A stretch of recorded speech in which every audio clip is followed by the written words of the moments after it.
நீங்க தானா? அப்படி மைத்து கடை அப்படி கொண்டு நடத்துற மூடா அந்த மாதிரி இப்படி உட்கார்ந்துருக்கிறார்.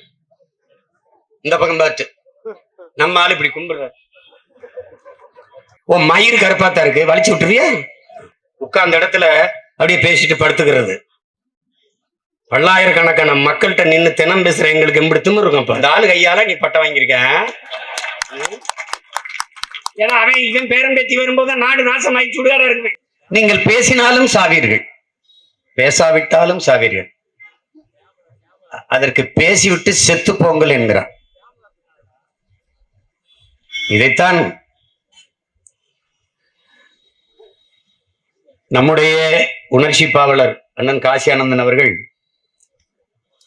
மூச்சை இழக்கலாம், பேச்சை இழக்கலாமா என்கிற கேள்வியை நம்மை நோக்கி எழுப்புகிறார். மணலுள் மூழ்கி வாழும் நுழலும் தன் வாயால் கெடும் அப்படின்னு பாட்டு இருக்கு. மணலுள் மூழ்கி வாழக்கூடிய நுழல் அப்படின்னா தவளை, அதுவும் தன் வாயால் கெடும். எப்படி? தண்ணிக்குள்ள மூழ்கி மறைஞ்சிருக்கு சகதிக்குள்ள, உள்ளருக்குள்ள, அது சேற்றுக்குள்ள. பாம்பு மேல நீஞ்சிக்கிட்டு இருக்கிறதுக்கு தெரியாது தவளை எங்க இருக்குன்னு. தன் வாயால் கெடும்னா அது சத்தம் போடுது. அது தவளை கத்துனவுடனே பாம்புக்கு தெரியுது இங்கதான் தவளை இருக்குன்னு போய் பிடிச்சு சாப்பிடுது. பாம்பு வாய்க்குள்ள போய்கிட்டு இருக்கும்போது பக்கத்துல இருக்கிற ஒரு தவளை கேக்குது, இப்படி அநியாயமா நீ சத்தம் போட்டு போய் இப்படி குரல் எழுப்பி போய் இப்படி பாம்பு வாய்க்குள்ள சிக்கிட்டு சாகிரியே அப்படின்னு. அப்ப தவளை சொல்லுது, மூச்சை இழக்கலாம், பேச்சை ஒருபோதும் இழக்கக்கூடாதுன்னு. அது ரொம்ப முக்கியமானது. இன்னொன்னு, ஒரு குருவி கூட்டுல முட்டையிட்டு குஞ்சு விரிச்சு வச்சுட்டு போயிருது, இறை தேட போயிருது தன் குஞ்சுகளுக்கு. ஆனால் இந்த குஞ்சுகள் இறக்கை முளைக்கல, இறக்கை இருக்கு, சிறகு முளைக்கல, அதனால பறக்க முடியாது. ஆனால் அந்த குஞ்சுகள் தனக்கு எதை நோக்கி இருக்கிற, தன்னை நோக்கி வருகிற ஆபத்தை பற்றி உணராமல் அது கத்துது, ஒண்ணு சத்தம் போடுது. அப்ப அந்த கிளையில் ஊர்ந்து வந்த பாம்பு ஒவ்வொரு குஞ்சையும் எடுத்து சாப்பிட்டு போயிருது. இதற்கு காசியானந்தன் அண்ணன் நமக்கு எழுதின இந்த இறுதி வரி, முதலில் சிறகை விரி பிறகு சிரி என்று சொல்றார். அதனால இப்ப நம்ம சிறகை விரிக்கிற, அவரே சொல்றாரு, நிறைவாகும் வரை மறைவாக இரு என்று.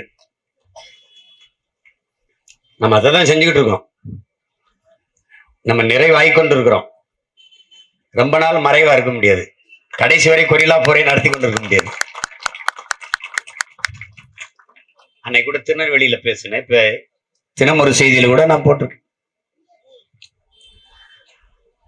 மூங்கில் விதை விழுந்தவுடனே முளைப்பதில்லை, மற்ற மரங்களைப் போல, மற்ற விதைகளைப் போல பல ஆண்டுகள் எடுத்துக்கிறது. குறிப்பாக சீன மூங்கில் 5 ஆண்டுகளை எடுத்துக்கிறது. ஆனால் 5 வாரங்களில் 50 அடி உயர்ந்து வளர்ந்து விடுகிறது. 5 வாரங்கள் முளைச்சு வெளியில வந்தோன்னா 5 வாரத்துல 50 அடி உயரத்துக்கு வளர்ந்து. இந்த வளர்ச்சி எப்படி சாத்தியப்படுது? முளைக்க ஏன் 5 ஆண்டுகள் ஆகிறது என்றால், 5 வாரங்களில் 50 அடி உயரத்திற்கு வளர்கிற அளவிற்கு தன் வேரை உறுதியாக, ஆற்றல் வாய்ந்ததாக அது உருவாக்கி கொண்டு இருக்குது. அடித்தளத்தை வலுவாக அமைக்குது.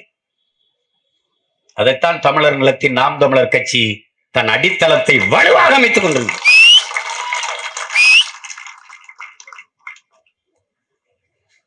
அதுக்காக நம்ம உப்புக்கு பக்கத்தில் தான் முத்து,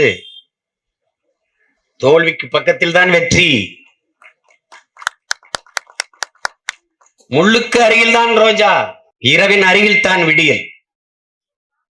கவிப்பேரரசு வைரமுத்து சொன்ன மாதிரி நமக்கான விடியலை நாம் எழுதுறோம். இவர்கள் சொன்ன மாதிரி விடியல் ஆட்சி இல்ல, இது முடியலை ஆட்சி. இது முடியல் ஆட்சி, எப்படா முடியுங்கிற ஆட்சி இது.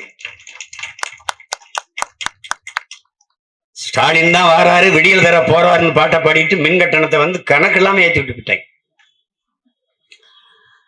மின்சாரம் இல்லாத இரவுகளில் மக்கள் மெழுகுவர்த்தியை தேடுவார்கள். அநீதியும் அக்கிரமம் அதிகரிக்கிற போது மக்கள் நல்லவர்களை தேடுவார்கள் என்கிறார்கள். ஒரு நாள் நம் மக்கள் நம் பின்னாடி தேடி திரள்கிற காலம் விரைவில் வரும்.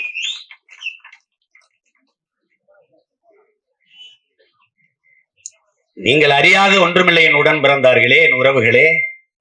ஒவ்வொரு ஆண்டும் மழை வெள்ளம் வருகிற போது நாம் எப்படி எவ்வளவு துயருற்றோம், எவ்வளவு பேரிடருக்கு ஆளானோம் என்பதை, எவ்வளவு கத்தி கதறி எவ்வளவு கண்ணீர் வடித்தோம் என்பதை நீங்கள் அறிவீர்கள்.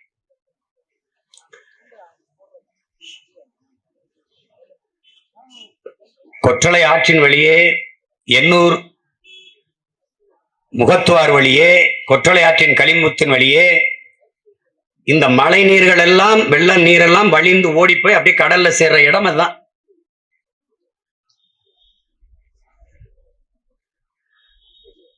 ஆனால் 6111 ஏக்கர் நீங்க காட்டுப்பள்ளியில துறைமுகத்தை கட்டிக்கலாம், விரிவாக்கம் பண்ணிக்கலாம். அதையும் செஞ்ச பெருந்தகைகள் திராவிட திருவாடல்கள் தான், திராவிட மாடல்கள் தான். எல்என்டிக்கு கொடுக்குறாங்க, தனியா இருக்கு. அதுல இருந்து அதானி வாங்கிடுறாரு. புதிதாக ஒன்றை தொடங்க முடியாது, ஆனால் விரிவாக்கம் செய்து கொள்ளலாம் என்று சட்டம் இயற்றி கையெழுத்திட்ட பெருந்தகை ஐயா கருணாநிதி அவர்கள் தான். அந்த விரிவாக்கம் எவ்வளவு?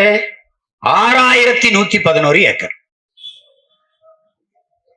அறிவில் சிறந்த எனது தம்பி தங்கைகள், என் உடன் பிறந்தார்கள், உற்று நோக்கணும். ஏற்கனவே அரசு துறைமுகமாக இருக்கிற நம்முடைய தாத்தா வ.உ. சிதம்பரனார், நம்முடைய தாத்தா காமராஜர் பேர்ல இருக்கிற இந்த பொதுத்துறை, இந்த துறைமுகங்கள் 60 விழுக்காடு தான் அது வேலை நடக்குது, ஏற்றுமதி இறக்குமதி. இன்னும் 40 விழுக்காட்டிற்கு வேலை இல்லை. 100 விழுக்காடை நிறைவு செய்ய முடியலை அந்த துறைமுகத்துல. இந்த நிலையில் இருக்கும் போது புதிதாக காட்டுப்பள்ளியில் ஒரு துறைமுகம் 6111 ஏக்கரில் எதற்காக? இது அரசு துறைமுகம், அது தனியார் துறைமுகம். 6111 ஏக்கரில் பல ஆயிரம் கோடியை கொட்டி முதலீடு செய்து துறைமுகத்தை கட்டுகிற அவர், அரசு துறைமுகம் இருக்கிற வரை அவருக்கு என்ன லாபம் வரும்? வராது. அப்ப அரசு துறைமுகத்தை மூடினால்தான் அவருக்கு லாபம் வரும். அது தொடங்கும் போது இது மூடப்படும். அல்லது கண்டுகொள்ளாமல், நிர்வாகம் செய்யாமல், அது ஏற்றுமதி இறக்குமதி செய்கிற ஒரு துறைமுகமாக இல்லாமல் ஒளியும். ஒரு கேள்வி எழுகிறது, இவ்வளவு பெரிய துறைமுகமா தமிழ்நாட்டில் காட்டுப்பள்ளியில்? சரி, எதற்காக? ஏற்றுமதி இறக்குமதி செய்ய. எதை ஏற்றுமதி செய்வீர்கள், எதை இறக்குமதி செய்வீர்கள்? இந்த கேள்வி. அடுத்து நாங்களே சொல்றோம், என் நிலத்தின் வளத்தை சுரண்டி அந்நிய முதலாளிகளுக்கு, வெளிநாடுகளுக்கு ஏற்றுமதி செய்வீர்கள். வெங்காயம், பருப்பை இறக்குமதி செய்வீர்கள். இதை தவிர வேற என்ன செய்வீர்கள்? இதான் இத்தனை ஆண்டுகள் நடந்து கொண்டிருக்கு. அந்த காட்டுப்பள்ளி துறைமுகத்தை கட்ட வந்த பெருந்தகை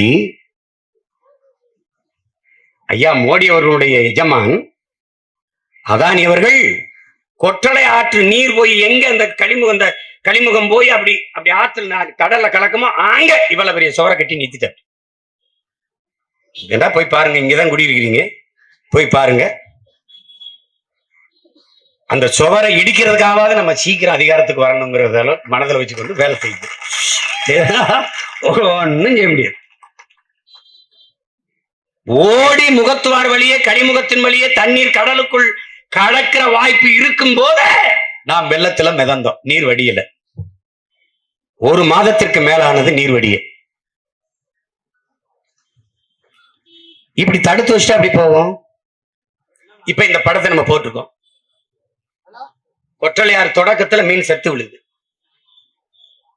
கருப்பு நிறத்துல அழுக்கு படிந்த அந்த நீரின் நிறம் மாறி இருக்குது. மீன் செத்து விழுகுது. சுற்றி இருக்கிற ஆலைகளின் எண்ணெய் கழிவு, இங்க இருக்கிற எல்லா கழிவு நீரையும் அங்க கொட்டினதுனால வந்த விளைவு.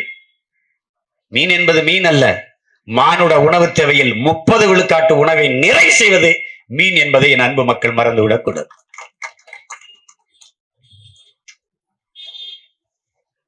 நம்ம தான் மீன் திங்கிறது இல்லையே, அதனால நமக்கு என்னன்னு? இப்ப சோறு திங்கிறீல்ல,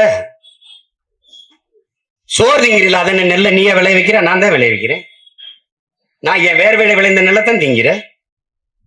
வியாக்கியானம் பேசிக்கொண்டிருக்க கூடாது. இப்படி பேசுறவெல்லாம் பட்டி எடுத்து ஒரு அரிசி கூட அவன் வீட்டுக்கு போகாம தடுத்துறான்னு தடுத்து விட்டுருவேன். ஒரு நாள் பார்த்துக்க, நீ ஒழுங்கா பேசிட்டு தெரியணும். அது எதுக்கு? அதுல வெள்ளைப்பூண்டு விலை ஏறினா, வெங்காயம் விலை ஏறினா, மீன் எப்படி போனா, கறி விலை ஏறினா, கோழி விலை ஏறினா, அதல்ல.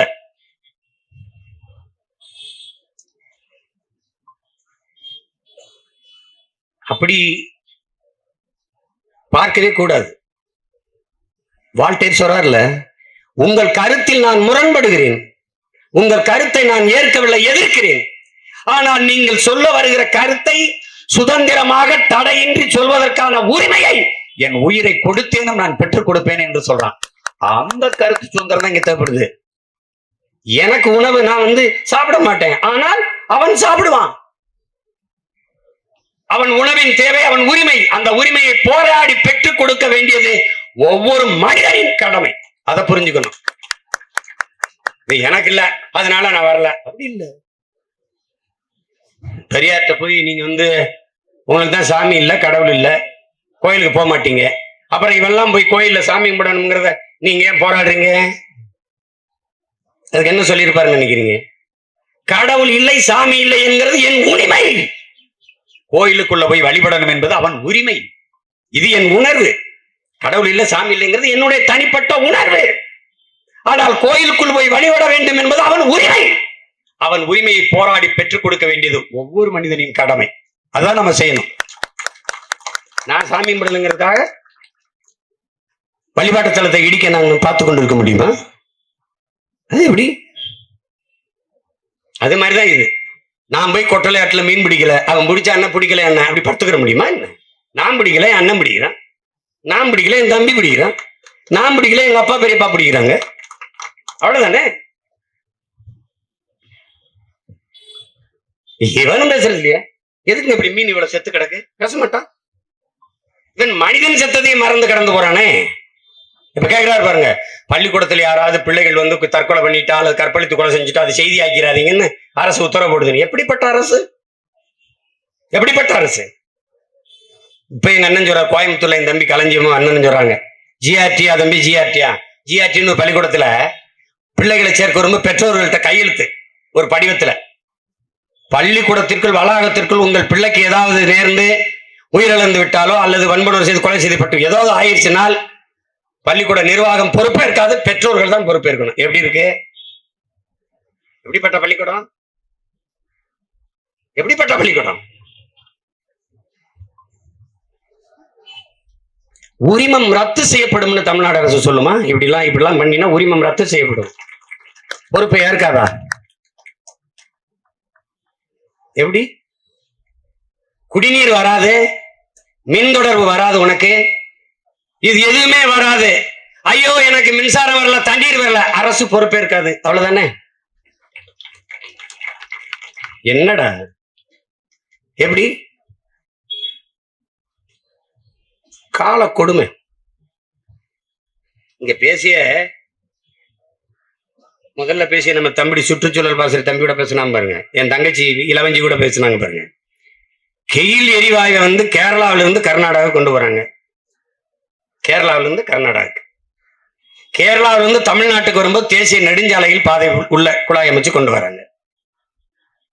தமிழ்நாட்டிலிருந்து கர்நாடகாவுக்கு தேசிய நெடுஞ்சாலையில குழாய் அமைத்து கொண்டு வராங்க.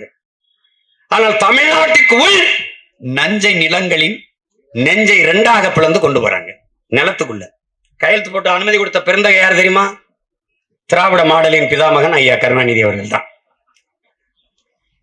கேரளாவில இருந்து அப்படி கொண்டார நெடுஞ்சாலை வெளியே, இங்க இருந்து இப்படி கொண்டு வர கர்நாடகாவுக்கு நெடுஞ்சாலை வெளியே, அப்படியே கொண்டு போ, முடிஞ்சு போச்சு, முடிஞ்சு போச்சு. ஆனால் தமிழ்நாட்டுக்குள் வரும்போது மட்டும் நிலத்துக்குள் கொண்டு வராங்க. போராட்டத்தில் நான் போய் பங்கேற்று பேசினேன். அங்க இருந்து அப்பா கட்டலாம் கேட்டேன், எப்படிப்பா இதை அனுமதி கொடுத்தீங்க? தம்பி தண்ணி கொண்டு போறோம்னு சொன்னாங்கடா. தண்ணி தானே நிலம் குழுகுழுன்னு இருக்கும்னு கொடுத்துட்டோம்டா. அப்புறமா ஒரு உத்தரவு, அது வரைக்கும் அவருக்கு தண்ணீர் தான் நினைச்சுக்கிட்டு இருந்தாங்க. அப்புறம் ஒரு உத்தரவு வருது, கெயில் எரிவாயு போகுது, அதுல ஏதாவது இந்த குழாயில வெடிப்பு ஏற்பட்டு பேரிடர் நேர்ந்தால் நிலத்தின் உரிமையாளரே அதற்கு பொறுப்பு. எப்படி பொறுப்பு? இந்த ஜிஆர்டி பள்ளிக்கூடம் கொடுக்குதுல, பெற்றோரே பொறுப்பு. அந்த பொறுப்பு தான் அதுக்கு. அப்படி ஒரு பேரிடர் ஏற்பட்டு பாதிப்பு ஏற்பட்டால் நிலத்தின் உரிமையாளரே அதற்கு பொறுப்பு. அதற்கு அவருக்கு தண்டனை உயர்ந்த தண்டனையான மரண தண்டனை வரை கொடுக்கலாம். எப்படிப்பட்ட தீர்ப்பு! ஏண்டா பரதேசி பயிர்களுக்கு பிறந்த பரதேசி பையன், என் நிலத்தை உனக்கு கொடுத்துட்டு பாரு, என் நிலத்தை கொடுத்துட்டு அதுல ஏதாவது வெடிப்பு ஏற்பட்டு பேரிடர் வந்தா நான் தூக்குல தொங்கணும். எப்படிப்பட்ட நாடு! இவங்களுக்கு காசை லட்ச லட்சமா கொட்டி என் பிள்ளைகளை படிக்க அனுப்பிட்டு அவன் கற்பழிச்சு கொலை செஞ்சுட்டா நானே பொறுப்பேற்கணும். எப்படி கோர்ட்ல போய் ஏசமா நான் தான் என் பிள்ளைய கற்பழிச்சு கொண்டு விட்டேன் ஏசமா அப்படி போய் சொல்றதோட இவங்களை என்ன வச்சு அடிக்கலாம்னு நினைக்கிறேன். நீ என்ன வச்சு அடிக்கலாம்? இப்ப அந்த பள்ளிக்கூடத்துக்கு ஒரு தடவை போகணும். வாங்க ஏசமா இங்க வாங்க, நீங்க தானா அப்படி மைத்துக்கடா பள்ளிக்கூடம் நடத்துற மூடா மூடா நீ எப்படி? எப்படிப்பட்ட இந்த கள்ளக்குறிச்சியில் தங்கை ஸ்ரீமதிக்கு நடந்த அந்த கொடுமையை பார்த்து தனியார் பள்ளிகள் தங்களை மாற்றிக்கொள்ளும், முறையாக நிர்வாகம் செய்யும், ஒழுங்காக நடந்து கொள்ளும் என்று நாம் எதிர்பார்க்கிற போது இந்த வேலையை ஆரம்பிக்கிறான். பெற்றோர் தான் பொறுப்பேற்கணும். அப்படி இல்லையா சான்றிதழ் வாங்கிட்டு டீச்சர் வாங்கிட்டு போ. இப்ப இந்த ஜிஆர்டி பள்ளிக்கூடத்துல இருக்க மொத்த பேரை டீச்சர் வாங்கிட்டு வெளில வாடாங்கிறேன். வெளிலவா எப்படி இது? இதை அரசு வேடிக்கை பார்த்து கொண்டு இருக்குது பாருங்க, பார்த்து கொண்டு இருக்குது. இதையும் பார்த்து கொண்டுதான் இருக்குது பாருங்க. கொற்றலை ஆறு, அந்த ஆற்றுல மின்னழுத்த கோபுரம், இதுல இந்த இதை போட்டு தடுத்திருக்கு. ஆனால் அதுக்கு பின்னாடி பக்கத்துல ஒரு கான்கிரீட் சுவரை எழுப்பி ஆற்றை பாதியை தடுத்துட்டு அது மேல இந்த மின் கோபுரம் வருது. இப்ப தண்ணி எப்படி ஓடும்? என் மக்கள் படகை எப்படி செலுத்தி மீன் பிடிப்பான்? எல்லாத்தையும் ஆய்வு செய்யறாரு. முதல் குரங்கே தமிழ் குரங்கு தான் என்ற ஆய்வின் அடிப்படையில் பேசிய ஐயா ஸ்டாலின் அவர்கள், அதே ஆய்வறிஞர்களை இங்கே ஒரு அனுப்பி ஒரு தடவை ஆய்வு பண்ணலாம். அதே முதல் குரங்கு திராவிட குரங்கா இல்ல தமிழ் குரங்கா போயிருச்சு? முதல் குரங்கே திராவிட குரங்கு, நான் சொல்றேன் முதல் குரங்கு திராவிட குரங்கு.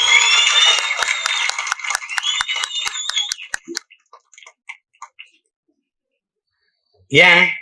அது ஊராந்தோட்டத்தில் போய் திருடி கிடி தின்றுருக்கும். அது திராவிட குரங்கு திருட்டு குரங்கு சொல்லிவிடலாம் வாய்க்கு வந்தத. என் அன்பு பிள்ளைகளே, ஐயா கீராம் வெங்கட்ராமன் எழுதின புத்தகம் இருக்கு.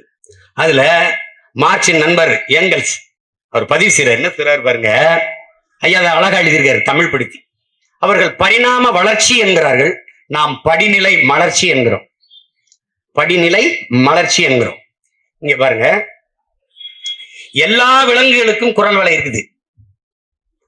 ஆனால் பேசுகிற திறனை எது பெற்றதுன்னா மனிதனுக்கு மட்டும்தான். இந்த குரங்கில் இருந்து பாருங்க, இந்த ஒட்டி இருக்கிற விரல் குரங்குக்கு இது இப்படி பிரியறதுக்கு 100 ஆண்டுகள் ஆச்சுங்கிறான். அப்படிதான் ஒவ்வொரு கொஞ்சம் கொஞ்சமா படிநிலை மலர்ச்சியில நாம மாறி வர்றோம். வரும்போது முதலில் மொழி எங்க உருவாகுது?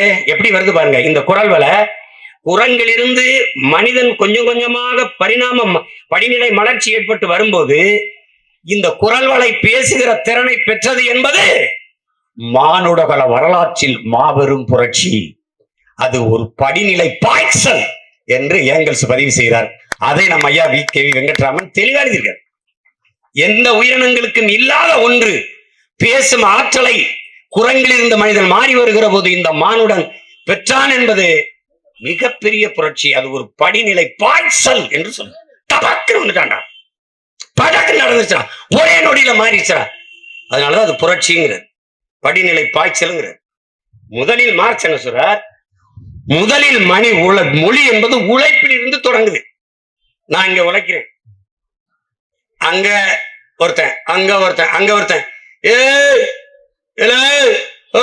இப்படி ஒளி எழுப்புறான். இந்த ஒளியில் இருந்துதான் மொழி பிறக்குது. என்ன சொல்ல வரான்? ஆதியில் மனிதன் காடுகளில் பேசிய மொழியில் இருந்த எழுத்து வடிவமும் ஒளி வடிவமும் இன்றைக்கும் தமிழில் அதை காண கிடக்கிறது என்று சொல்றான். அதனால ஆதியில் மனிதன் பேசிய முதல் மொழி தமிழ். அதான் நம்முடைய மொழி ஞாயிறு தேவநாயப்பாதர் உலகில் முதல் மொழி தமிழ், அதை பேசிய முதல் மாந்தன் தமிழன் என்று சொல்றார். அலெக்ஸ் குலியர் இப்ப கூட வலைகளில் இருக்கு. அலெக்ஸ் குலியர் மொழியில் ஆய்வறிஞர், அமெரிக்காவில் முதலாக மனிதன் பேசிய மொழி தமிழ் என்று சொல்றார். அந்த மொழியை பேசக்கூடிய மக்களின் கூட்டம் இனம். அந்த இனம் நிலைத்து வாழக்கூடிய ஒரு நிலப்பரப்பை கொண்டிருக்குமானால் அது தேசிய இனம். இதான் வரையறை. முதல் குரங்கு தமிழ் குரங்கு இல்ல திராவிட குரங்கு இல்ல சொறி சேரங்கு எல்லாம் சொல்லிக்க கூடாது. புரியுதா? எதை விடுங்க. இப்ப இந்த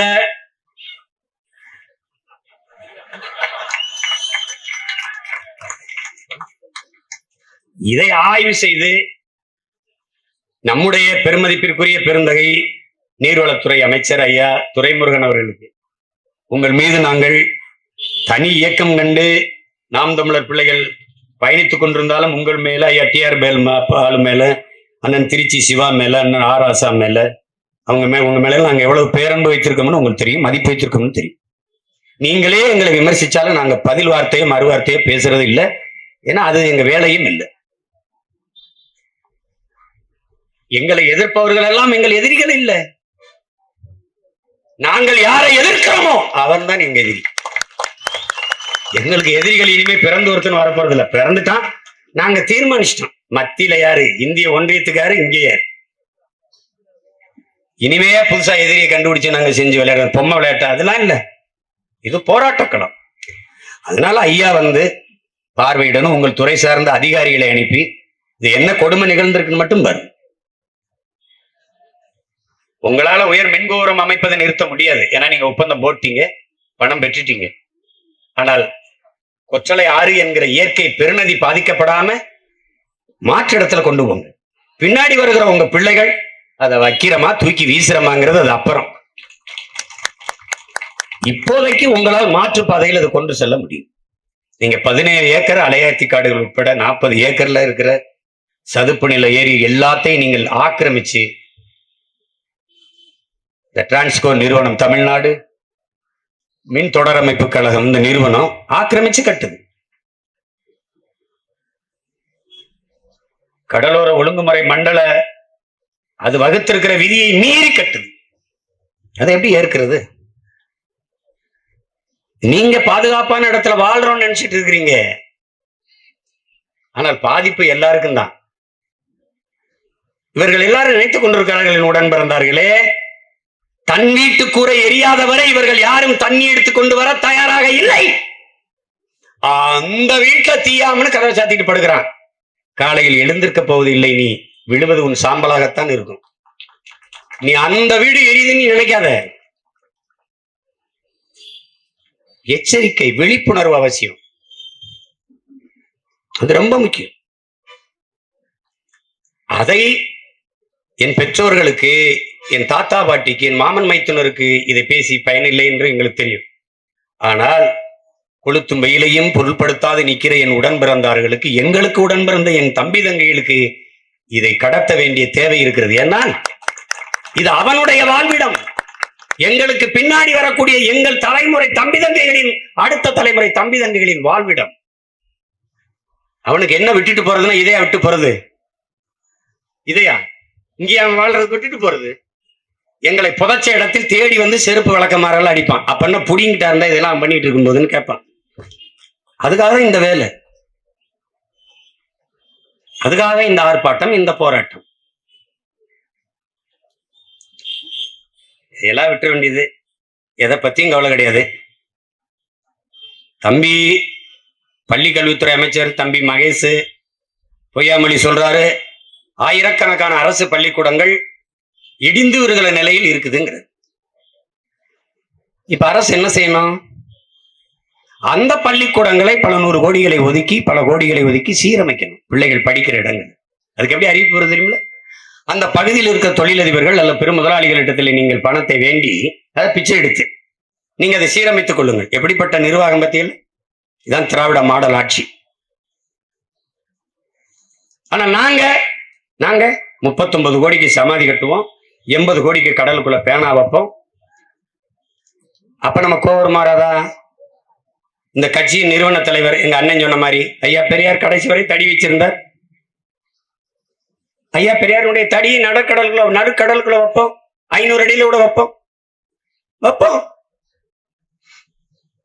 மூத்திர சட்டியை கையில தூக்கிட்டே சுமந்துக்கிட்டு பேசிட்டு இருந்தாரு. மக்களுக்காக தான். ஒரு மூத்திர சட்டியும் பக்கத்துல தொங்க விடுவோம். வேறங்கிற அண்ணா அவர்கள் மூக்குப்பொடி போட்டாங்க, டப்பா உள்ள இருக்கும், ஆனா கையில இங்க தடை வச்சுக்கிட்டு பேசும்போது அப்படி இழுத்துட்டு பேசுறாருன்னு சொல்லுவாங்க. ஐயா நினைவா வந்து மூக்குப்பொடி டப்பாவை நடுக்கடல்ல ஒண்ணு வைப்போம். ஐயா நினைவிடத்துக்கு நேர, சமாதிக்கு நேர. ஐயா எம்ஜிஆர் கடைசி வரை தொப்பி வச்சிருந்தாரு, கண்ணாடி போட்டிருந்தாரு, தொப்பி அது கீழே ஒரு கண்ணாடி, அவருக்கு நேர கடல்ல தான் வைக்கணும், கடல்ல தான் வைக்கணும், கடல்ல. அப்புறம் அம்மையார் ஜெயலலிதா அவங்க நடிக்கும் போது மேக்கப் ஒப்பனை பெட்டி வச்சிருந்தாங்க, பெரிய பெட்டி. அது அம்மா நினைவா அங்க நடுக்கடல்ல வைப்போம். அப்படியே வைங்க, வச்சுக்கிட்டே வாங்க.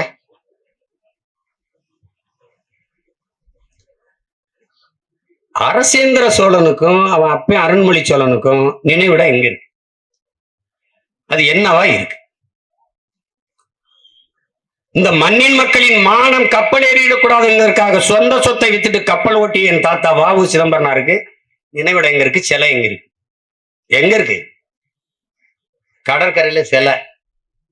ஒரு தடவை தாத்தாவுக்கு மாலை போடுவோம்னு போனோம். மாலை எடுத்துக்கிட்டு ஏனியில ஏறினேன். காவல்துறை என்னை குண்டு கட்ட தூக்கி இறக்கிடுச்சு. வேணாயா, இடிஞ்சு விழுந்துரும். என்னையா அப்படி சொல்றீங்க? ஆமா பாருங்க, ஆடுது பாருங்க, ஏறாதீங்க. இப்ப என்ன செய்யலாம்? இங்க படம் இருக்குல்ல, இங்க மாலை போட்டு கும்பிட்டு போங்க. அன்னைக்கு முடிவு பண்ணேன், நான் வந்து சிலையை கட்டிட்டு தான் வந்து உனக்கு மாலை போடுவேன், வரமாட்டேன். ஒரு வெறிதான்.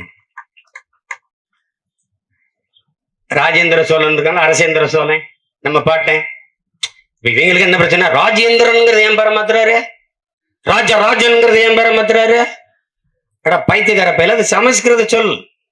அரசனுக்கு அரசன், பேரரசன், மாமன்னன், அப்படிதான் தூய தமிழ்ல கலந்துருச்சு. என் தாய்மொழியோட சமஸ்கிருதம் என் பாட்டை ஏற்றுக்கிட்டான். அரசேந்திரன், ராஜா என்பது தமிழ் சொல் அல்ல, சமஸ்கிருதம். அரசன் என்பதுதான் தமிழ் சொல். ராஜாங்கம் இல்ல, அரசாங்கம் தான். மாறுது, மாத்திரம். ஜில்லா இல்ல, மாவட்டம் மாத்திரம். பிரச்சாரம் இல்ல, பரப்புரை. காரியதரிசி இல்லை, செயலாளர் மாத்திரம். மாறுது. அப்படி என் பாட்டன் அரசேந்திரன் ராஜராஜன் கிடையாது. அரசனுக்கு அரசன், பேரரசன், பெருமா மன்னன் மாத்திரம். ராஜேந்திர சோழன் கிடையாது, அரசேந்திர சோழன் மாத்திரம். அப்படி சமஸ்கிருத சொல்லை மாற்றுவது வரலாற்று பிழை என்றால், கோயில்ல பல நூறு ஆண்டுகளா சமஸ்கிருதத்துல மந்திரம் சொல்றானே, அப்படியே விட்டுறவா, இல்லை என் தாய்மொழியில் வழிபடு என்று போராடவா? பதில் சொல்லு பாப்போம், சொல்லு பாப்போம். எங்கள் பிள்ளைகள் எல்லாம் சமஸ்கிருத பேரை தாங்கிறதுக்கு கூச்சப்படுறாங்க. ரமேஷ் அப்படின்னு ஒரு மருத்துவர் இருக்கான மகிழ்ச்சியில, செவ்வேல் வானவரம்பன் பேர் மாத்தி வைக்கிறேன். எல்லாருக்கும் மாத்தி வைக்கிறோம், பேரை மாத்திரம்ல. பிழை என்று தெரிந்த பிறகு திருத்திக் கொள்ளாது எவ்வளவு பெரிய பிழை என்பதை அறிவார்ந்த தமிழ் சமூகத்தின் பிள்ளைகள் புரிஞ்சுக்கணும். தேவாலயங்கள்ல முதல்ல லத்தீன், ஸ்பானிஷ் இந்த மொழியில தான் வழிபட்டுக்கிட்டு இருந்தான். ஒருத்தன் வரல. அப்ப போய் அங்க சொல்றாங்க ரோம்ல, அப்ப என்ன பண்ணலாம்? அவனவன் தாய்மொழியில் வழிபடலாம் என்ற முடிவுக்கு வாங்கன்னு வந்தான். அப்புறமா போச்சு. வந்தவன் என்ன பண்ணா? பரலோகத்திற்கு எங்க பிதாவேன்னா, பிதா சுதன் பரிசுத்தாவின்னா. இப்ப இந்த தலைமுறையில், நம் தலைமுறையில் தமிழ் தேசிய பிள்ளைகள் அருள் குருமார்களா, அருள் தந்தைகளா போனா அங்க போய் விண்ணுலகில் இருக்கும் என் தந்தையன்ட்டான். பிதாசுதன் பரிசுத்த ஆவி கிடையாது, தந்தை மகன் தூய ஆவியின் பெயராலேன்ட்டான். முடிஞ்சு போச்சு. மாற்றம். அதையும் மாத்திர, இதையும் மாத்திர. அவர் ஏன் கருப்பா இருக்காரு? கருப்பா இருக்கிறதுல அவ்வளவு இழிவா இருக்கா அவனுக்கு? கருப்புனா அவ்வளவு காலமா போச்சா? எப்படி இருக்கு? எவ்வளவு நக்கல். ஓ மயிர் கருப்பாத்தான் இருக்கு, வலிச்சு விட்டுறியா? சேட்டை சேட்டை. உட்கார்ந்த இடத்துல அப்படியே பேசிட்டு படுத்துக்கிறது. பல்லாயிரக்கணக்கான மக்கள்கிட்ட நின்று தினம் பேசுற எங்களுக்கு எப்படி திமிரு இருக்கும்? அப்ப எப்படி இருக்கும்?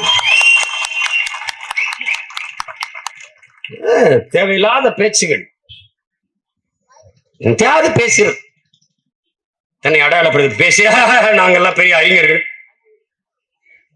போங்கடாங்கிட்டு. என்ன ஆற்றின் குறுக்கே அணையே கட்டக்கூடாதுங்கிறான்.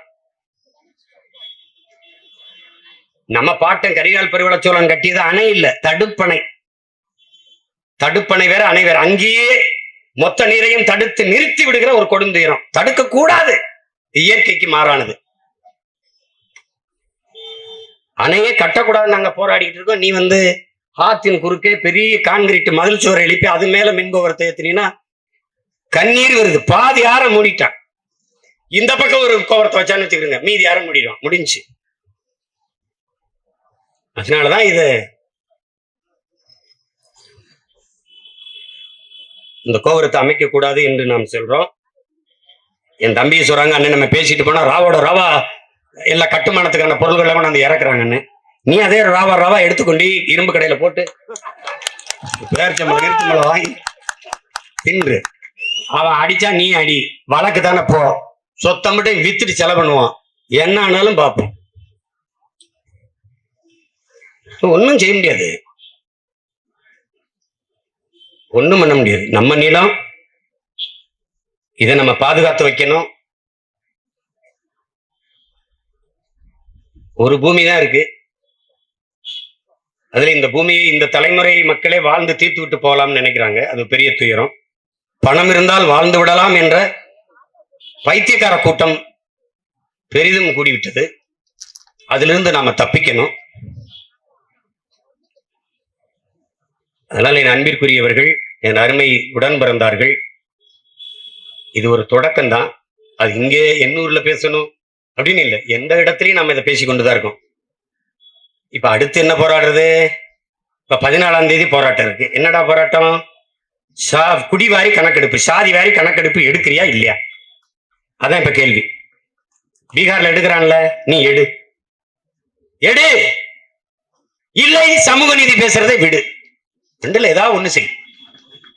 குடிவாரி கணக்கெடுப்பு எடுங்கள், இல்லை என்றால் நாங்கள் சமூக நீதியின் காவலர்கள் என்று வாய்களிய பீத்துவதை கைவிடுங்க. அதுதான் இப்ப 14ஆம் தேதி அந்த போராட்டம், 21 கன்னியாகுமரியில போராட்டம். இடையில என்ன வரும்னு தெரியல, எந்த போராட்டம் போகும்னு தெரியல. போராடும். இப்ப ONGCக்கு மறுபடி அந்த எண்ணெய் கிணறுகளை விரிவாக்கம் செய்து கொள்ளலாம். நம்ம போராடி சிறப்பு பொருளாதார மண்டலம், சிறப்பு வேளாண் மண்டலம்னு அறிவிக்க சொன்னோம் தஞ்சை மாவட்டத்தை. இப்ப மறுபடியும் இந்த ONGC கிணறுகளை கூட்டிக் கொள்ளலாம் என்று அரசு உத்தரவு பிறப்பிக்குதுங்கிறாங்க. மறுபடியும் அங்க போய் போராடணும். அதனால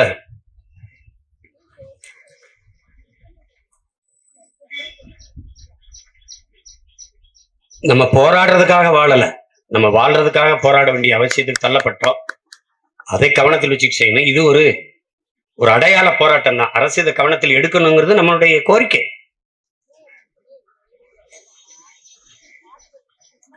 அதை கவனிப்பார்கள். அவர்களுக்கு சதுரங்க விளையாட்டு இருக்கு, அது முடிவே 10ஆம் தேதி வரைக்கும் அதிலே ஓட்டுவார்கள். இப்ப திடீர்னு எங்க அண்ணன் சொல்றாரு தமிழகத்திற்கு தன்னாட்சி அதிகாரம் வேண்டும் அப்படின்னு. இவ்வளவு காலம் இதெல்லாம் வரவே இல்லை, இந்த வார்த்தையெல்லாம் உச்சரிக்கவே இல்லை. திருநெல்வேலியில் நம்ம ஒரு அண்ணன் வீணர் சார் ஒரு மாநாடு ஏற்பாடு பண்ணியிருந்தாங்க. அதுல 1.25 நேரமா 2 மணி நேரமா நான் பேசியிருக்கேன்னு நினைக்கிறேன். 110 நிமிடம். அந்த 110 நிமிடம் அடிச்ச அடியில இங்க காலையில தன்னாட்சி அதிகாரம் வருது. சுயாட்சி கூட கிடையாது, தூய தமிழ்ல தன்னாட்சி அதிகாரம் வருது. இவர்கள் தான் முழக்கமிட்டார்கள், மத்தியில் கூட்டாட்சி, மாநிலத்தில் தன்னாட்சின்னு. அதை கேட்டு ஓன்னவன் தான் நம்ம தாத்தா சித்தப்பா பெரியப்பன் எல்லாம், நம்ம அப்பெல்லாம் மாநிலத்தில் தன்னாட்சி வருதாமன்னு. ஒண்ணும் இல்ல. இவர்கள் மாண்புமிக்க மக்களாட்சியை தன் மக்களின் ஆட்சியாக மாற்றி நிறுவியவர்கள். இன்னைக்கு தன்னாட்சியை பத்தி பேசுறாங்க. அது ஒரு நாள் செய்தி, அவ்வளவுதான். அதற்கான போராட்டமோ அதற்கான முன்னெடுப்போ ஒண்ணு இருக்க போறதில்லை. நீங்க பாருங்க, இந்த சதுரங்க விளையாட்டை நான் தொடங்கி வைக்க வர்றேன்னு மோடி சொன்னாரா? நான் வர்றேன் அப்படின்னு ஏதாவது அறிக்கை விட்டாரு? அழைப்புதல கொண்டு போயிட்டு கால் கடுக்க நின்று வாங்க வாங்கன்னு குனிஞ்சு கும்பிட்டு கூப்பிட்டது யாரு? நீங்களா அவரை? நீங்க தானே கூப்பிட்டீங்க. பகையா இருந்தாலும் பண்பாட்டோடு வரவேற்று உபசரிப்பது என்பது தமிழன் மரபு. எதிரியா இருந்தாலும் கையெடுத்து கும்பிடும்போது வணக்கம் அப்படின்னு சொல்லணும். அது நம்ம மரபு. நீங்க கூப்பிட்டீங்க, கூப்பிடும் போது உங்க பதாய்க்கு பக்கத்துல அவர் படத்தையும் போட்டு போயிருக்கலாமே. அதை செய்யாம எப்படி நிர்வாகம் பாருங்க. ஒரு முகநூல்ல பிரதமரை விமர்சிச்சு அதை சுட்டி செய்தியில ஒரு பிரதமரை விமர்சிச்சு எழுதி போட்டீங்கன்னா அதுக்கு நடவடிக்கை எடுக்கப்படும் கமிஷனர் சங்கர் ஜிவால் சொல்றாரு. நாம எதிர்த்து அதுக்கு அறிக்கை கொடுத்தோம், கண்டிச்சு கொடுத்தோம். என்ன கேள்வி எழுப்பினோம்னா, பிரதமரை நான் விமர்சிக்கல, முதல்வரை விமர்சிக்கல, நாங்கள் விமர்சிக்காத அளவிற்கு நீங்க வேலை செஞ்சிட்டீங்கன்னா நாங்க விமர்சிக்க போறோம். நாங்கள் புகழ்ந்து எழுதி நீங்கள் வருகிற வழிநெடுங்கும் உங்களை பூக்களை தூவி வரவேற்கிற அளவுக்கு வேலை செஞ்சிருங்க, செயலாற்றிருங்க, நாங்க செய்ய போறோம். எந்த கேள்வியும் கேட்கக்கூடாது, எதிர்த்து எதுவும் பேசக்கூடாது, எழுதிடக்கூடாது என்பது எப்படிப்பட்ட ஜனநாயகம்? விமர்சனத்திற்கு அப்பாற்பட்டவர்களா இந்த பிரதமரும் முதல்வரும்? கடவுளையும் விமர்சிக்கிறோம். சிவரே அப்பரே அப்படின்னு, சிவனே அப்பனே அப்படிதான் நாங்க பேசுறோம். முருகா என்னடா அப்படி பண்ணிட்ட அப்பனே அப்படிதான் பேசுறோம். இறைவனையே நாங்க எங்க இறையவே அவனைவனையும் பேசுறோம். அப்பரே முருகரே ஞான பண்டிதரே அப்படிலாம் ஞான பண்டிதா அப்பனே முருகனே இப்படிதான் பேசுறோம். பேர் முருகன் வைக்கிறியா, முருகரு அப்படி வைக்கிறியா, அப்படி வச்சிருக்காங்க. என்னவோ இந்த பைத்தியக்கார பயலுக இப்படி ஒரு இது. அது கேட்டா நம்ம அறிக்கை கொடுத்ததுக்கு அவர் மறு பதில் கொடுக்குறாங்க, அது புரோட்டோக்கால். அது என்ன புதுசா ஒரு புரோட்டோக்கால் ஆட்டுக்கால்லாம் வருது? இது எடப்பாடி பழனிசாமி ஐயா முதலமைச்சரா இருக்கும் போது, பிரதமர் வரும்போது கோபேக் மோடின்னு நீங்க பண்ணீங்கல்ல, அது அவருக்கு புரோட்டோக்கால் இல்லையா? அப்ப பிரதமர் வரும்போது பாதுகாக்கிறது. இப்ப கோபேக் மோடி, அப்ப ஆட்சிக்கு வந்தபோது வெல்கம் மோடி. கேட்டா எங்க விருந்தாளி, முதல்ல பகையாளி, அப்புறம் பங்காளி, அப்புறம் விருந்தாளி, அப்புறம் கூட்டாளி, ஓட்டு போட்ட மக்கள் நாங்க ஏமாளி. தற்சாலி வராங்க.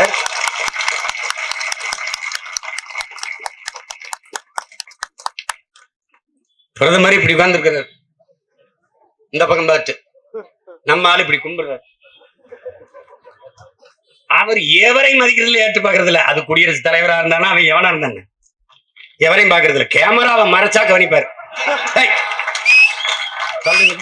அவன் ஐஏஎஸ் இருக்கான், ஐபிஎஸ் இருக்கான்,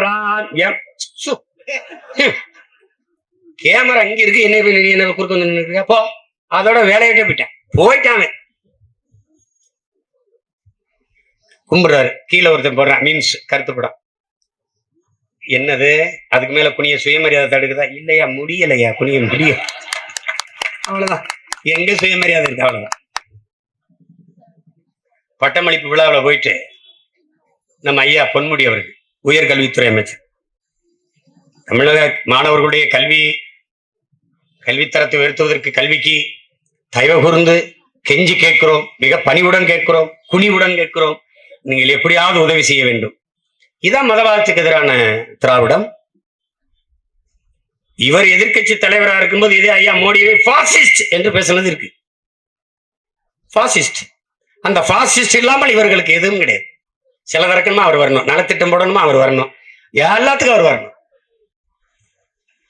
இப்ப சதுரங்க விளையாட்டா வரணும். பாசிஸ்ட். அண்ணா பல்கலைக்கழகத்துல பட்டமளிப்பு விழாவில் ஐயா முதல்வர் பேசுனது பேச்சிருக்கு. எப்படிப்பட்ட நாட்டினுடைய மிக முதன்மையான அமைச்சர் பாரத பிரதமர், மாண்புமிகு பாரத பிரதமர் கையாலே நீங்கள் பட்டம் வாங்குகிறீர்கள். வருங்காலத்தில் உங்கள் பேரன் பேத்திகளிடத்திலே நீங்க பெருமையாக கட்டிக்கொள்ளலாம். அப்படி காட்டும் போது பேரன் பேத்திக்கிட்ட காட்டுறதுக்கு வச்சுட்டு போனான்னு காட்டினான்னு வச்சுக்கிறேங்க, இந்த ஆளு கையால நீ பட்டம் வாங்கியிருக்க. ஏன்னா அவன் இவன் பேரன் பேத்தி வரும்போது நாடு நாசமாகி சுடுகாடா இருக்குமே. அப்ப கேட்பான்ல, ஏய் நீ அவர் கையாலையா பட்டம் வாங்கின, கர்மம். இன்னைக்கு பெருமை மிக்க தலைவர் அமைச்சர், அன்னைக்கு பாசிஸ்ட். அதே மோடி தானே? இல்ல இடையில எங்கேயும் செலவைக்கு போட்டு வாங்கிட்டு இருந்தாங்களா? அன்னைக்கு பாசிஸ்டா இருந்தவர் எனக்கு நாட்டின் மிகச்சிறந்த தலைவர் அப்படி தெரியுது. அவர் கையால பட்டம் வாங்குவது பெருமை அப்படிப்படுது. இதானே நம்பிற்குரியவர்களே திராவிட மாடல். சந்தர்ப்பவாதம், சூழ்நிலைவாதம், தன்னலவாதம், இதுதான் நடக்க போகுது. இதான் நடக்கும். நமக்கு தெரியாதா? அவர்களுக்கு சீமான் வந்தா, நாம் தமிழருக்கு போட்டா பிஜேபி வந்துடும், பிஜேபின்னு பி டீம்னு பேசினவெல்லாம் இப்ப எங்க இருக்கான்னு தெரியுமில்ல? நம்ம ஊர்ல சொல்லுவான், பிச்சை எடுக்கிற மாதிரி கனவு கண்டா யார்ட்டையும் பெருமையா சொல்ல முடியாது அப்படின்னு. அது மாதிரி இவங்க பேசினவெல்லாம் இருக்கல, இப்ப என்ன செய்யணும்னு தெரியல. என்னைக்கு அன்னைக்கு இப்படி பேசுனீங்க, இப்ப இப்படி நடக்குது, அப்புறம் சந்திப்போம்.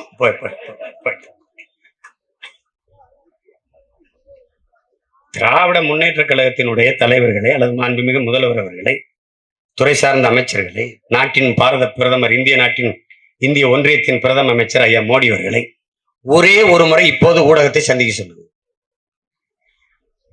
எந்த கேள்விக்கும் பதில் இருக்காது. அதுக்கு என்ன வழி? யாரும் அதை பற்றி பேசக்கூடாது, அதை விவாதத்திற்கு எடுக்கக்கூடாது, அதை பற்றி எழுதக்கூடாது. எழுத்தினால் தண்டனை.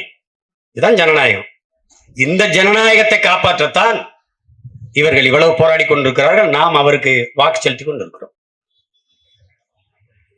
நபிகள் சொல்றாங்கல்ல, ஒரு காலம் வரும், அது அழிவு காலம். அது சொல்றாங்க, ஒரு காலம் வரும், இறுதியாக ஒரு காலம் வரும், அழிவு காலம். அப்போது கொடுங்கோலான அமைச்சர்கள், துரோகம் இழைக்கும் நீதிபதிகள், பொய்யுரைக்கும் சட்ட வல்லுநர்கள் வருவார்கள், தோன்றுவார்கள். அவர்கள் காலத்தில் வாழ நேரிட்டால் நீங்கள் வரி செலுத்தாதீர்கள் என்று சொல்கிறார். இப்ப நபிகளிடத்துல நம்ம என்ன சொல்ல வேண்டியிருக்கு? எங்களை மன்னித்துக் கொள்ளுங்கள் நபிகள் நாயகம் அவர்களே, வரி செலுத்தாமல் வாழ முடியாது. நாங்கள் பிறக்கிறதே இந்த நாட்டில் வரி செலுத்துறதுக்கு தான். ஆனால் ஒண்ணு செய்யலாம், இந்த பாவிகளுக்கு வாக்கு செலுத்தாமல் தப்பிச்சு கொள்ளலாம். அதையாவது இவர்கள் இனி வரும் காலங்களில் செய்யலாம். அதுதான் ஒரு வழி கிடையாது. இதுவே அன்பு உறவுகள், என் அருமை உடன் பிறந்தார்கள், நம்முடைய கொற்றலை ஆற்றை மீன்பிடி வாழ்வாதாரத்தை நம்பி வாழ்கிற 10,000 குடும்பங்களுக்கான போராட்டம் இது என்பதை மட்டும் நீங்கள் எண்ணாதீர்கள். தமிழகத்தின் தலைநகர், ஒட்டுமொத்த தலைநகரில் வாழ்கிற ஒட்டுமொத்த மக்களுக்குமான போராட்டம் என்பதை, இதை நீங்கள் நினைவில் கொள்ள வேண்டும். அதாவது மீனவர் பிரச்சனை, மீன் பிடிக்கிறவன் தான் பாதிக்கப்படுறான், நமக்கு என்ன? எப்ப இதெல்லாம் இல்லைன்னா மின்சாரம் எல்லாமே எப்படிப்பா வாழ்றது அப்படின்னு இதெல்லாம் பேசக்கூடாது. மின் உற்பத்தி, நீங்க அணு உலை கண்டுபிடிக்கப்பட்டதெல்லாம் மின்சாரத்துக்காக இல்ல. மின்சாரம் கண்டுபிடிக்கப்பட்டது அணு உலையால் இல்ல, அணு உலையால் இல்லை. மாற்று மின்பெருக்கத்திற்கு பல நூறு திட்டங்கள் நம்மகிட்ட இருக்கு, நம்ம மேசையில இருக்கு. காற்றாடி மின்சாரம் இருக்கு, சூரிய ஒளி மின்சாரம் இருக்கு. சாலையே தார் போடாம சாலையிலே சூரிய ஒளியில் மின்சாரம் தகட பதிக்கிறான். இப்ப நடுவால டிவைடர்னு ஒண்ணு போடுறான்ல, அது முழுக்க சூரிய ஒளி தகடு இருக்கு. கேரளாவுக்கு போ, எவ்வளவு பெரிய வீடா இருந்தாலும் மேற்கூரை சூரிய ஒளியில் மின் தயாரிக்கிற மின் தகடு பொருத்திருக்கான், சூரிய ஒளியில் தகட பொருத்திருக்கான். சோலார் தகடு இருக்குது. அப்படி மாற்றுக்கு விரையணும், மாற்றுக்கு விரையணும். வேற வழி இல்லைன்னு சொல்லிட்டு இருக்க கூடாது. நாமே வழியாக மாறணும். கடல் அலையில மின்சாரம் தயாரிக்கிறான்ல ஜப்பான், துபாய் போன்ற நாடுகள், பார்க்கலையா? ஜப்பான் தயாரிக்குது கடல் அலையில. எங்க கடல் அலைக்கு பஞ்சமா? நாம் வரும்போது இந்த நிலத்தை, வளத்தை, மக்களின் நலத்தை, நீரை, காற்றை நஞ்சாக்குகிற கெடுக்கிற இந்த திட்டங்களுக்கு மாற்றாக காற்றாலை, சூரிய ஒளி, சாலையில வேகமா பேருந்து போகுது பாருங்க, வாகனங்கள் போகுது பாருங்க, அது எழுப்புகிற காற்றிலிருந்து மின்சாரத்தை தயாரிக்கிற சிறு சிறு காற்றாடிகளை வைத்து மின்சாரத்தை தயாரிக்கிறான். நம்முடைய ஆட்சியின் வரைவுல படம் போட்டு விளக்கியிருக்கோம், இப்படி தயாரிக்க முடியும். அதையே நம்ம கடைபிடிக்கிறது இல்ல. தங்கச்சி இளவஞ்சி பேசும்போது சொன்னாங்கல்ல, அமெரிக்காவில் வாக்கை சீட்ல பதிவு செய்யறான். வாக்கு சீட்ல மனித கழிவை எந்திரம் அல்லது ட்ரைனேஜ் குளிக்கல ஒரு மிஷின் போகுதுங்க, எந்திரம் போகுதுங்க, அள்ளிட்டு வெளியில வந்துருது. வாக்கை தாள்ல கையால குத்துறான். இங்க மனித கழிவை மனிதன் மூலிகை அள்ளுறான், வாக்கை எந்திரத்துல போடுறான். அவன் டிஜிட்டல் அமெரிக்கான்னு பேசுறதுல இந்த நாய் பீத்திக்கிறது டிஜிட்டல் இந்தியா, இந்தியன். இவன் புதுசா ஒன்னும் கண்டுபிடிக்க வேணாம்.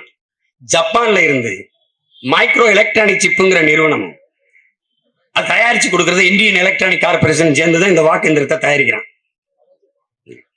ஜப்பானில இருந்து வாக்கு எந்திரத்தை இறக்குமதி செய்யற நீ அமெரிக்காவில இருந்து மனித கழிவை மனிதனில் இருந்த எந்திரத்தை ஏன் இறக்குமதி செய்யக்கூடாது? அதை மூழ்கி எடுத்து சுத்தம் பண்ற தூய்மை பொறியாளர்கள் எல்லாம் அங்க நின்று போராடிட்டு இருந்தான். காரணம் என்ன தெரியுமா? ஒப்பந்த கூலிகள் ஆக்கிட்டான், நிரந்தர கூலியாக்கல. அரசுக்கும் தொழிலாளிக்கும் இடையில ஒரு இடைத்தரகர் வந்துட்டான்.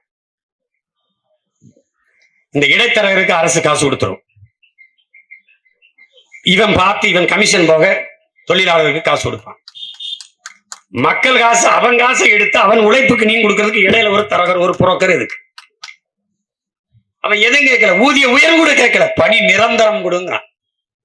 நாளைக்கு என்னோட ஆட்சி வருது, நான் வேற ஒரு ஒப்பந்ததாரர் கொடுக்குறேன்னா அவன் இந்த கூலிகளை தூக்கி தள்ளிட்டு வேலையற்றவர்கள் ஆக்கிட்டு வேற ஒரு கூலியை போடுவான். அதனாலதான் என்ன செய்யறாங்க, பணி நிரந்தரம் செய்யணும்னு கேட்கிறாங்க. அரசு செய்யல. இப்ப நாம வந்தோடனே இந்த புரோக்கர் பாய்ஸ் எல்லாம் இடைத்தரகர் எல்லாம் இங்க வா, வேலை வேணுமா, நீ அவனோட குழியில இறங்கி சுத்தம் செய், இல்லைன்னா விலகி போ. நாம் வரும்போது மனித கழிவை மனிதனை அள்ளுகிற இந்த இழிநிலையை அவலத்தை ஒழிக்கிறோம், அறவே ஒழிக்கிறோம். இந்த நாய்கள் நம்மளுக்கு எப்படி தெரியுமில்ல, நம்மளுக்கு எப்படி தெரியுமில்ல, அவர் காய்கறிக்காரர், அவர் பால்காரர், நல்லா கவனிக்கணும், அவர் மீன்காரர், ஏன் மீனை விற்கிறார், அவர் பாலை விற்கிறார், அவர் காய்கறி விற்கிறார். ஆனா அவர் குப்பையை அல்றார். போட்டா வைக்க போய் யாரு, இவன். மாடியிலிருந்து குப்பையை தூர வீசிய இவன் சொல்லுகிறான், குப்பைக்காரர் இங்க வான்னு. எப்படி இருக்கு இந்த பைத்தியக்கார பரதேசி, நீ போட்ட குப்பைய அள்ளிட்டு போறான்டாவன், நீ தாண்டா உண்மையிலே குப்பைக்காரன், நீ தான் குப்பைக்காரன், நீ போட்ட குப்பைய அள்ளிக்கிட்டு போறான் அவன். அவன் தூய்மை பணியாளன்டா, தூய்மை பொறியாளர் அவன். அவர் மீன்காரர், அவர் பால்காரர், அவர் காய்கறிக்காரர், குப்பையை அள்ளி சுத்தம் பண்றவன் குப்பைக்காரன். இதாண்டா அவன் உளவியல். இந்த கொடிய நிலையை மாத்தணும்.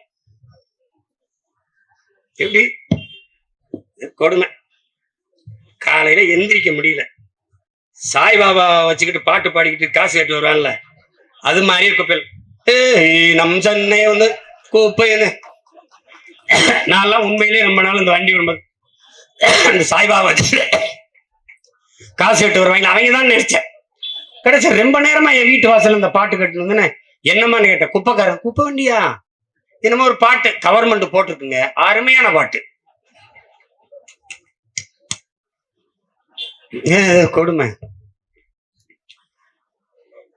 இதெல்லாம் மாற்றணும்னா என் அன்பிற்குரிய சொந்தங்கள், என் அருமை உடன் பிறந்தார்கள், இதுவரைக்கும் இந்த நிலத்தில் இருக்கிற அரசியலை முற்றுமுழுதாக தகர்த்து ஒரு தூய அரசியலை நீங்கள் உருவாக்க வேண்டும் என்றால் நாம் வலிமை மிக்க அரசியல் படையாக மாறணும். அதுக்கு என்ன வழி, அதுக்கு என்ன செய்யறதுன்னு யோசிக்கணும்.